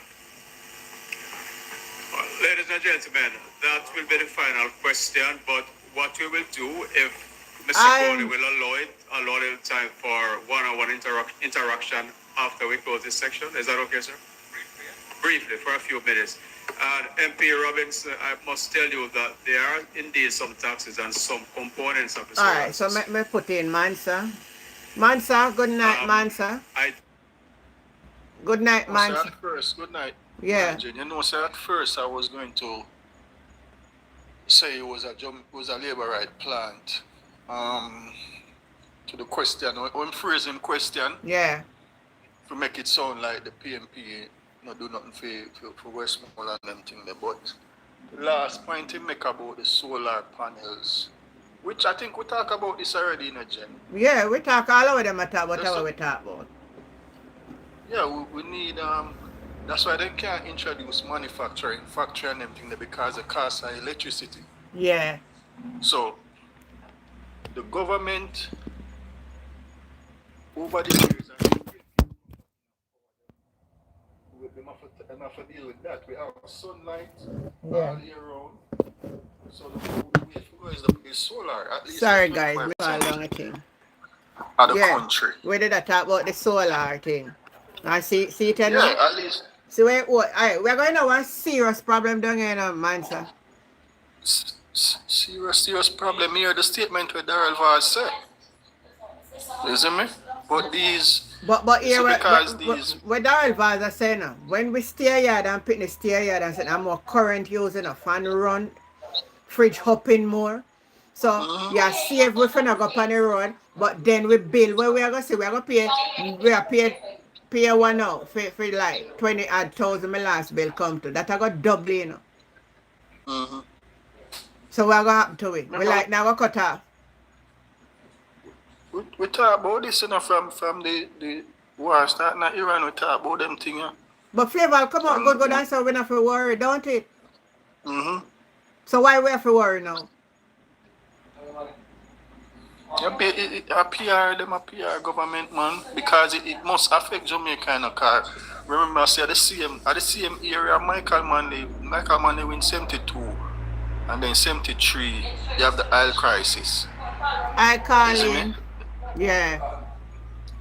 1973, you have the oil crisis. Michael Manley got through the same thing, you know, because there was another war, I forgot what them call the war, but it was between the blue and white flag country, and the Arab people them. So and because America they take the side of the blue and white flag country, the Arab country them produce oil.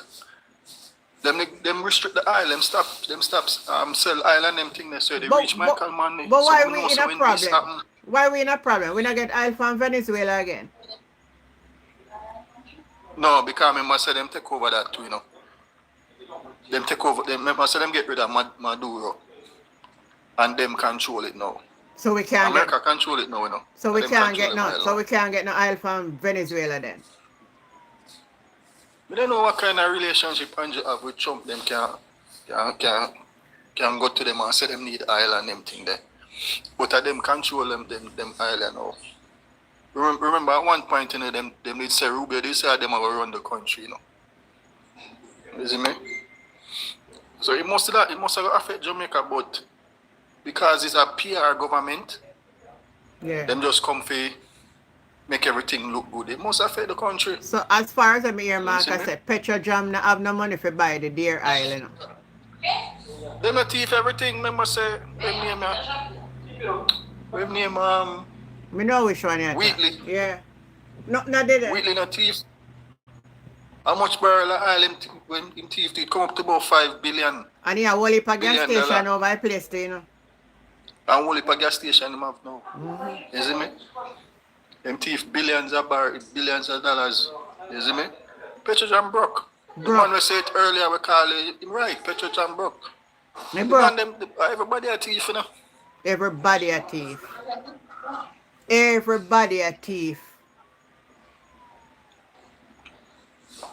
Everybody a thief. In a sad state. It's sad, man. Honestly, it's sad, it's sad, it's sad, it's sad, it's sad, it's sad. And as a caller before, they'd say, look like them put one spell upon the Jamaica people them. Me no inna catch me. Yeah, me, I the same conclusion I come to. Me no inna catch me Some though. kind of Man, spell, sir, cause inna catch me though. Me sure that the spell not catch me. Me no know who some it catch. kind of spell. Me no know who it catch, but inna catch me. Anybody on me live a spell catch and can make me know it. Sure say inna catch me. Because every other government combine PMP and Labour right. Them people are still outbeat them, you know, the most corrupt, you know. Oh, combine, you know, the rest of the government them we would have in the past, you know, combine, you know, compared to what we have right now, you know. Oh. The level of corruption, you know. True, man. Somebody tell me, say, Andrew did cut off getting oil from Venezuela a long time. Me never know that. Yeah. So which part remember say Trump did tell him. Remember Trump did tell him, say, if he stop do that. Because we get the cheap oil. In a Trump first term. Oh. Trump tell him to cut it off, and then he cut it off. So where we get oil from now? I don't know where them get oil from right now. And I think Venezuela have Jamaica in a court too, you know. Eh? Yeah, man, I think Jamaica, Venezuela have Jamaica court. For the whole Petro Caribbean thing. We owe them how much money. Oh, what the hell you say? Oh, me not know that then. Somebody else can confirm, man. Come here, the PMP bloggers, them, with the same thing.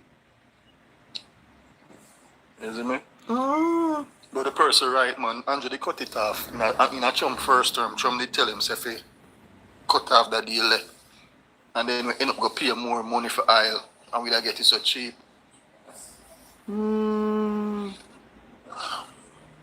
My name is a wrecking ball, man. Just come to wreck the country. All right, them a wrecking place, man. A wrecking ball. When then done, yeah, so? When then done in another 4 year we left here? When they wrecking? The statement. With the next 4 year and 5 months left. Eh? 4 year and 5 months of them left. You think the country can last so long? It not gonna last something not gonna happen big time, significant. But that statement the Vaz make. It don't make no sense, you know? It can't make no sense. It don't make no sense. It must say like a COVID lockdown. Something hybrid COVID lockdown. It don't make no sense. Yeah, that he must say. Why? A lot of people start murmuring and say they now take no lockdown already. And that is the murmuring. Me feel there's another trick for make money from the motorists then, because they know that people are going to break a rule. Hey, the country in broke still, you know, so you say enough money where they get. Thank you, Annie. Enough money where we here at have. I fit it off 15 back in where the 90 there, you know. Them did wreck it, you know. So I tell them if you try general ship and like right now in that New York I look money, you know. Some here. Yeah man, in that New York. I don't know who go give money and knowing say he use the last money for charity, he use that money they put in his own personal investment thing, buy stocks and bonds and them thing. They don't know which that give money now. So one man come out and say the band for give him no money. One of the diaspora man come out and say they not for give him none. And in all fairness, even the money we didn't get. For the hurricane. The people they not get none. The people they not get none. So the roofing program. Like them thief the money there too, you know? They thief everything. The people them not get no money. Them thief the money, the roofing program come and see Pernell Charles make a statement say the people them will get access. So like them tell the people them who get damaged for come in and show them proof so them get damage and them thing that must like the people them will get access. It not mean so them all get help. Yeah. Eh? No get no help. Then, And that then, thing then, say, then, you know mean say all who we get assess I none. get none. But after who assess still, who get yet? And when I see nobody else I don't get nothing all now, you know. And him a talk about how much 1.4 billion or whatever billion over them, but no, maybe one and two people. Where are the majority of people? Show with the people them we get it. Show with them. And people are posed with all money, and the people that are posed up not get nothing. Me believe said when they pose up with the people that you get the money same time. Me never do say a PR and picture shoot. Me never do say a photo shoot, you know. See, Andrea say I know she not get no help. Where people them will get the help there? Show with them.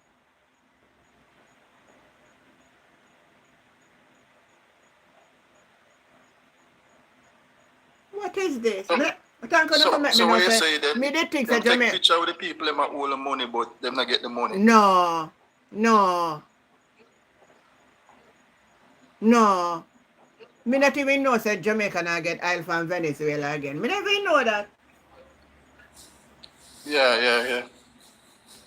Thanks for that person if you remind me. Yeah, in a Trump first term, Andrew, listen to Trump and cut it off. Hmm.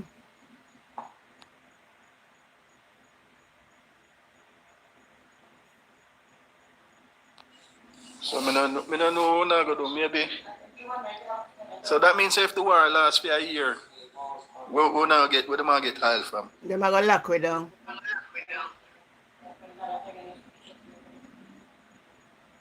That be like Cuba a couple weeks ago where the entire Me Cuba know them, me them a in the lock down, you know. darkness.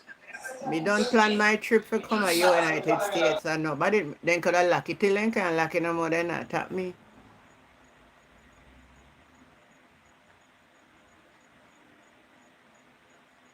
Cause this don't make no sense. And a virus broke out or nothing and we are about lock we down. And limit movements and all kind of nonsense. So you can't go up on road with your vehicle. But me say, if the aisle not short but the aisle expensive, allow people to buy aisle.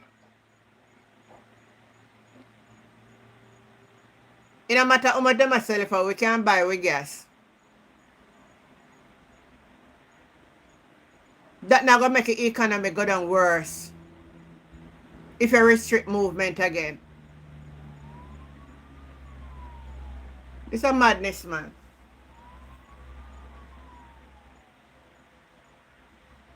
Actually, we not take less up. I'm going to play this clip here again. I want to play this clip here again because I just see one news say Ernest Smith. You know, me did a follow news from him. I know him there and make it. I'm a little singer when me I grew up. Me also love singing song, you know. Life is just for living.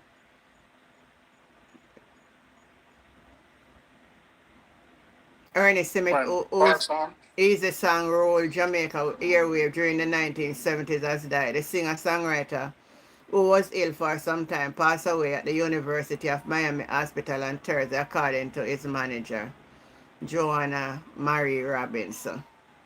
Him did in a hospital for a week. When I see it from him in a hospital for life-saving machine, I know him. And then you see he reach that age, you know, make it think him at 82.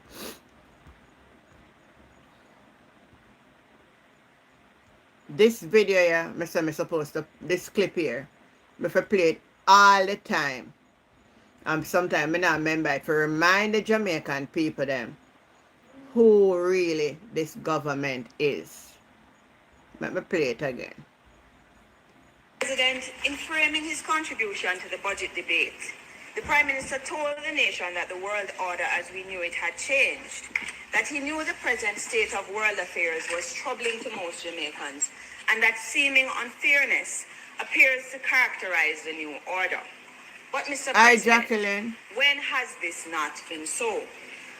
While he said, quote, our historic colonial experiences create an almost instinctive reflex that we will be victims in a world where raw power is dismantling the protection of a rules-based system. He seems not to have understood that even in the so-called rules-based order, people like us were never protected from raw power. The Prime Minister said he was concerned about how we were going to navigate this space and do more than just survive, but thrive, and that we must learn from our past to do so. He tried to give us a history lesson, Mr. President, but I am the teacher.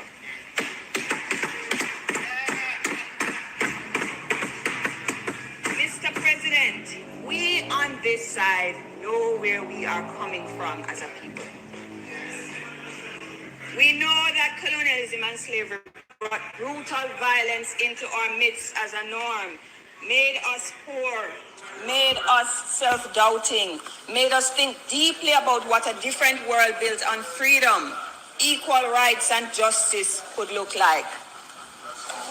We know our ancestors looked to the mountains and knew if they could make it to the top, they would be free. In other words, they always had sight of a better world and were willing to fight for this land. We, the descendants of Africans enslaved in the Americas, know that the road is long and rough. 400 years, Mr. President, but we never get weary. We will always resist injustice. On that long road, Mr. President, there were always those who would take the side of people with power. The plantation owners, the colonizers, the imperialists. There were always those willing to sell out the struggle so they could get some power or likes for themselves. Those who Erna Bradford has told us were, quote, not uncomfortable with the myths of the master's superiority. We have to always ask ourselves, Mr. President, what side of history are we on? Jamaican people must at this time ask themselves, are they on the side of justice and equality, or are they propping up the powerful and hurting the weak? Mr. President, the PM likes to engage in revisionist history. In plain Jamaican language, him like make up things. He suggested that Michael Manley mash up Jamaica, but we must mash down that lie. Mash down that lie. And to mash it down, we must tell the truth. Yes. The truth, Mr. President, will set us free. Let us start with the 1960s. Mr. President, the Prime Minister proudly declared that Bustamante's statement, "We are with the West," was somehow a principled one. Wasn't the West responsible for our colonization, our enslavement and oppression? Weren't our brothers and sisters in Africa fighting to free themselves from the West? In the Prime Minister's optimistic reading of the stewardship of the Jamaica Labour Party in the first 10 years of independence, he said, quote, the period between 1962 and 1972 saw political stability, the fastest pace of growth and development of the Jamaican economy and the build-out of our institutions, end quote. Mr. President, we must smash down these lies.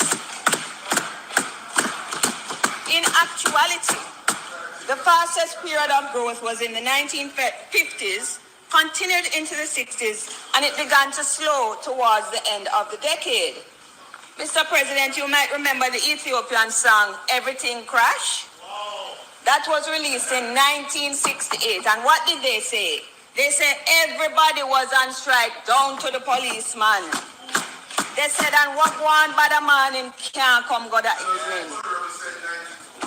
Poverty rose in the 60s. Urbanization surged. And between 1962 and 72, unemployment almost doubled, rising from approximately 13% to 22%. People lacked piped water. Illiteracy was at 53% in 1970. No black person could work as a teller in a bank. People lived in squalor and had little access to decent housing. Yes, this was a time of growth.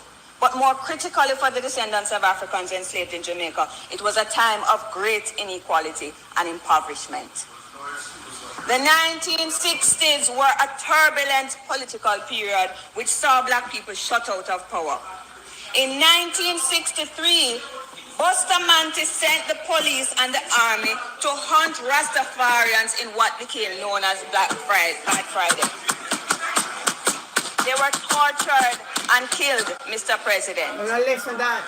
Bustamante banned black nationalist books, Yes. including Black Beauty.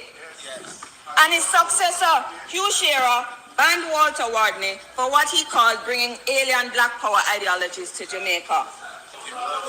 It was the 1960s, Mr. President, when the then Minister of Development, Edward Tiaga, built housing in West Kingston for his people.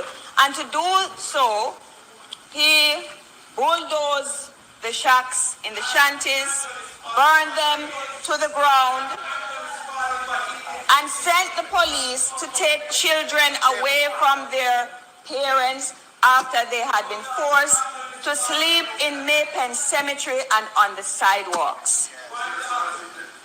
The irony, Mr. President, is that the beneficiaries of this displacement and violence who loyally defended the Jamaica Labour Party under garrison politics would later become victims of state violence. We cannot forget the 2010 Tivoli incursion, Mr. President. 73 dead in just 3 days. 73 in just 3 days. Mr. President, the Prime Minister gave us some context for the budget debate, and I thought it important to speak to the context in order to speak to the provisions within the budget. And the context is very important to understanding where we are today.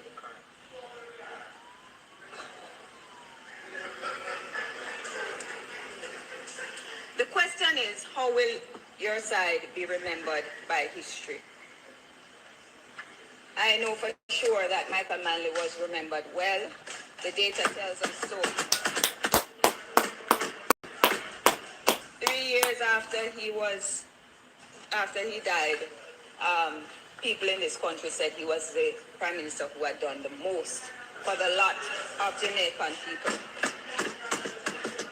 It really strikes us, and we have to ask why the Prime Minister is so concerned with Michael Manley.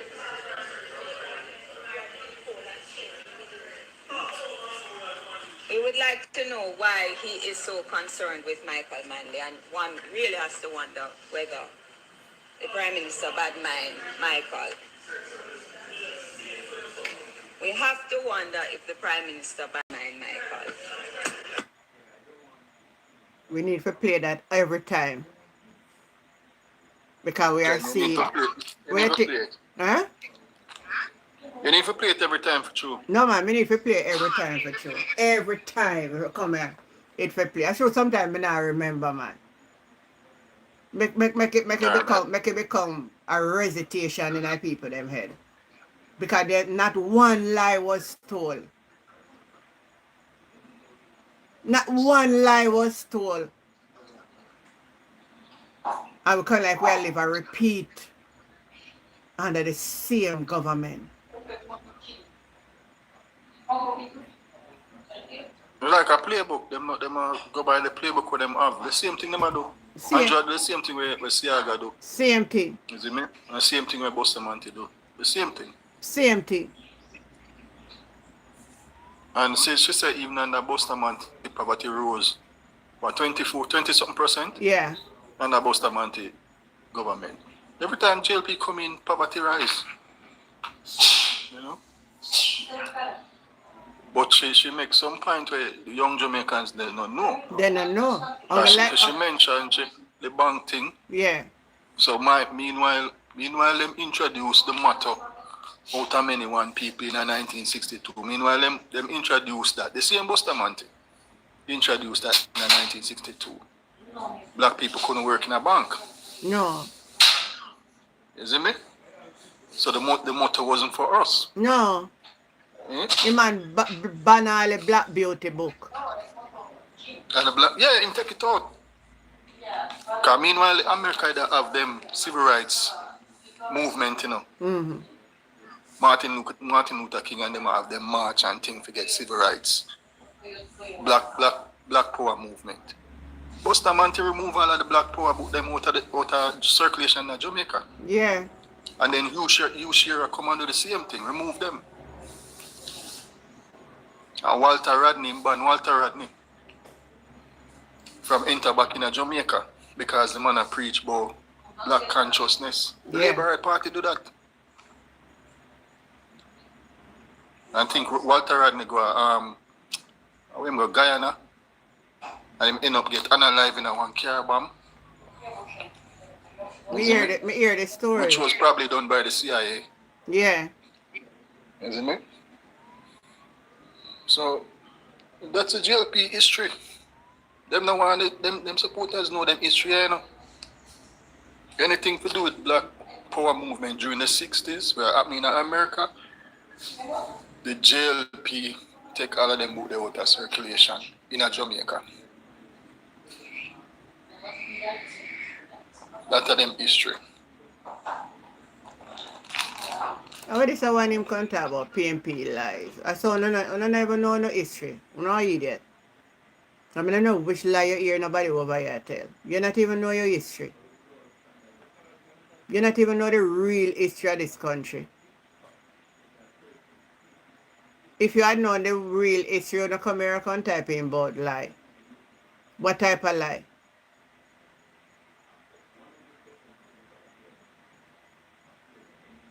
What type of lie? Everything this woman said is the truth.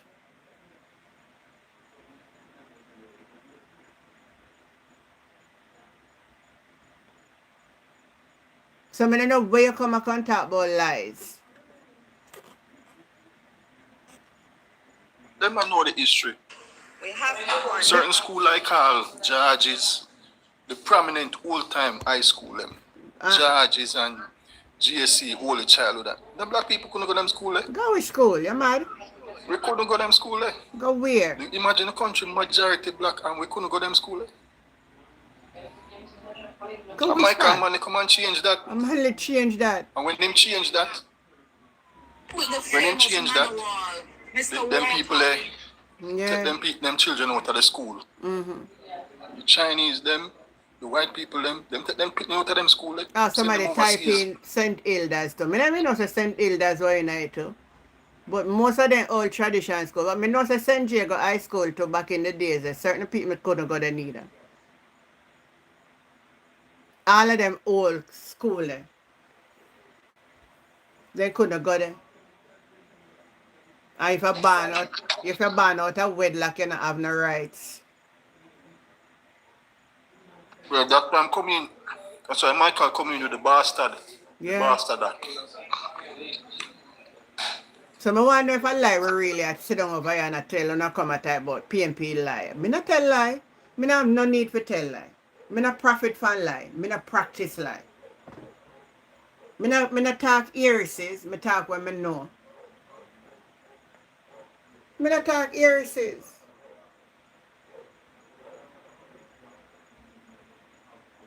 Me not talk heresies.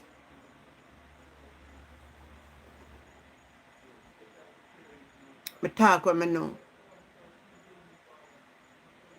Yes, play it every time you come on. I'm going to try to remind you. Yeah, remind me. That's every night when I come to play it.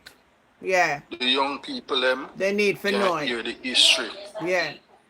Hear Jamaica history. That's why I believe in the motto there, you know. Because when the motto they both, you know, them create the motto. But see them Bustamante.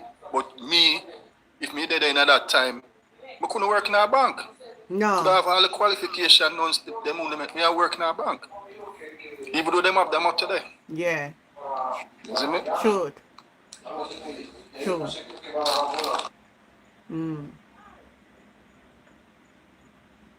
Oh. I tell you. I want him to know we in a mess. And I don't know how we are going to get out of a mess. But I'm going to play Flavor talk one more time before I go. Make everybody hear it again.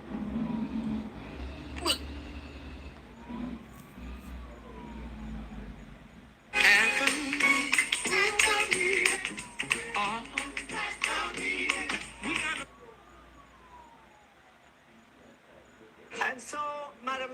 Speaker, I say to the people of Jamaica, you have our assurance that no matter to what level the price of a barrel of oil goes, this government has the leadership, capacity, and capability to lead Jamaica safely through any storm.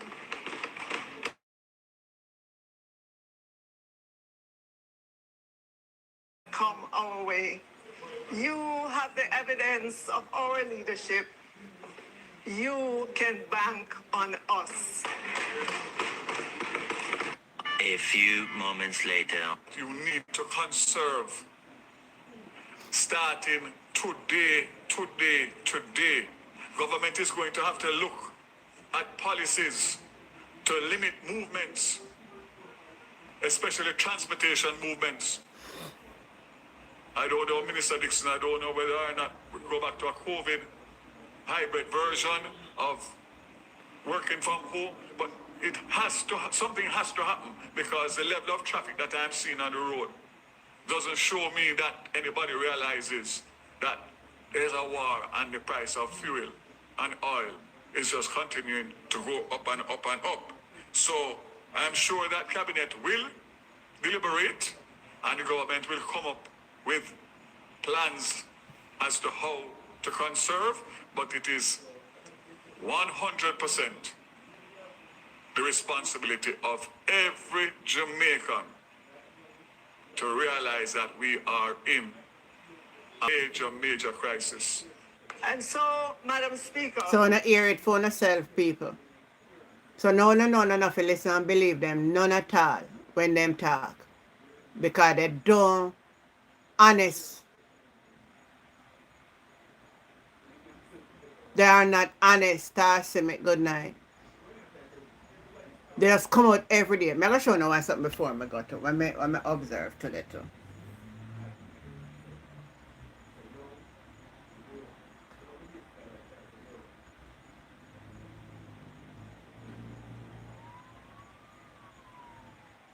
I see Andre put up a picture here. Look here. I can't make it having music.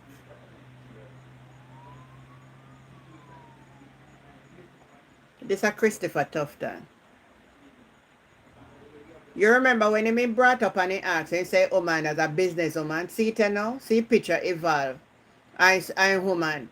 I'm woman when get 80 how much $1 million. See it here? And them are kind of sitting around the country. See it there? I want him explain this to the Jamaican people. And the lie where you did tell we when you give this woman a contract. All them something you need to be brought before the courthouse.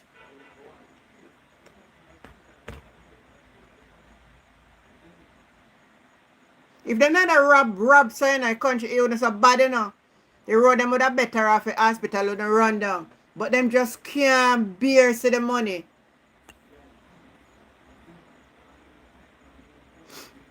Because Kleptomania. you know, sister, them mad. Them are kleptomania. Them can't see money and just leave it alone. Kleptomania. Half it steal. Oh boy. Anyway, Jen. Yes, yes, you know when I got managed, but we also go and watch a ride and see what go on. And once we can still connect, once we still can pay a light bill, we will still hear what go on. But we could watch and see what go on. We did talk about it, so we know if we use we wood fire and we sitting already. So see it come, you know. Yeah, so we sort of prepare. So anyway, thanks for joining in, Manson. Have yourself a great night, yeah. And again, good night, Jen. Yeah, Con Henry and the rest of people on TikTok that stay over tonight and listen. Have yourself a great night and goodbye. Have a good night's sleep.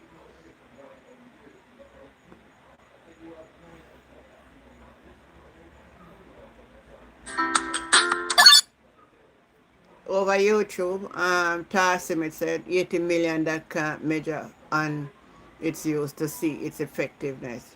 What have Jamaica move achieved over that time? Well, boy, we're in a rough situation. We just have to go and trust God and live. So, have yourself a great night on YouTube. Until then, I'll catch you again. Bye for now. Love you all.